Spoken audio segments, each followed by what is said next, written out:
उत्रेश्वर चषक फुटबॉल स्पर्धेच्या अंतिम सामन्यात आज पाटाकडील तालीम मंडळ आणि श्री शिवाजी तरुण मंडळ या पारंपरिक प्रतिस्पर्ध्यात लढत झाली। या सामन्यामध्ये दोन्ही संघाच्या खेळाडूंमध्ये मैदानातच फ्री स्टाईल हाणामारी झाली। पोलिसांनी मध्यस्थी करत वाद थांबवला आणि सौम्य लाठीमार करत गर्दी पांगवली। सामन्यावेळी आणि सामन्यानंतरही प्रचंड तणाव या परिसरात निर्माण झाला होता। पाटाकडील आणि श्री शिवाजी तालीम या संघात आज अंतिम लढत होणार असल्याने मोठ्या संख्येने दोन्ही संघाचे समर्थक शाहू मैदानामध्ये उपस्थित होते। सुरुवातीपासून एकमेकांच्या प्रेक्षक गॅलरीकडे पाहून हातवारे आणि शिवीगाळ सुरूच होती। दरम्यान खेळ सुरू असताना दोन खेळाडूंमध्ये वादावादी झाली। या वादामध्ये दोन्ही संघाच्या अन्य खेळाडूंनी धाव घेतली, त्यामुळे मैदानातच तुंबळ हाणामारी झाली।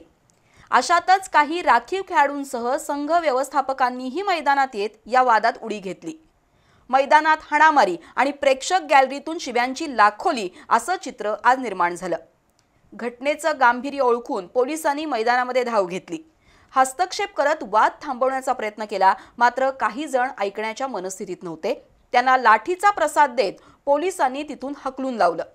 यामुळे सामना काही काळ थांबवण्यात आला।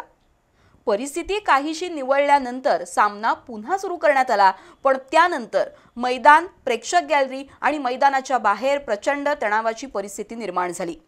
सामना संपल्यानंतर मैदानाबाहेर रस्त्यावरही पोलिसांकडून मोठा बंदोबस्त तैनात करण्यात आला होता। सामन्यादरम्यान दोन्ही संघाच्या तब्बल 11 जणांना रेड कार्ड तर 4 जणांना येलो कार्ड पंचांनी दाखवलं।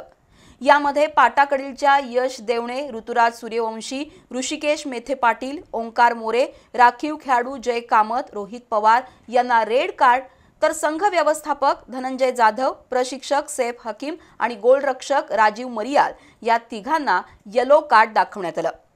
तर श्री शिवाजीच्या करण चव्हाण बंद्रे, संकेत नितीन साळोखे, विशाल पाटील, सुयश हांडे, राखीव खेळाडू अमन सय्यद यांना रेड आणि अभिषेक देसाई याला येलो कार्ड दाखवण्यात आलं।